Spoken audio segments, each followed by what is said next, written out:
అద్యతే అత్తి చ భూతాని తస్మాదన్నం తదుచ్యతే అని భగవంతుడు వేదంలో చెప్పాడు.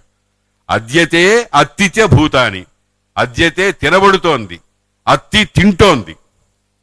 దాన్ని మనం తింటున్నాం, మనల్ని అది తింటోంది. ఎందుకనంటే అన్నం తిన్న తర్వాతనే కదా రోగాలు వస్తాయి, ఆ రోగమే కదా మన చివరికి పాడు చేస్తుంది.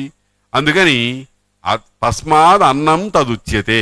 ఇప్పుడు అన్నము అంటే వడ్లతో ఏర్పడిన బియ్యముతో వండిన పదార్థము అన్నమే.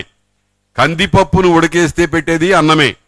కూర పదార్థాన్ని తరిగి అనేకమైనటువంటి పదార్థాలను జోడించి వండితే కూర అనేటువంటిది కూడా అన్నమే. ఇదంతా కలిపి మనం తింటున్నాం.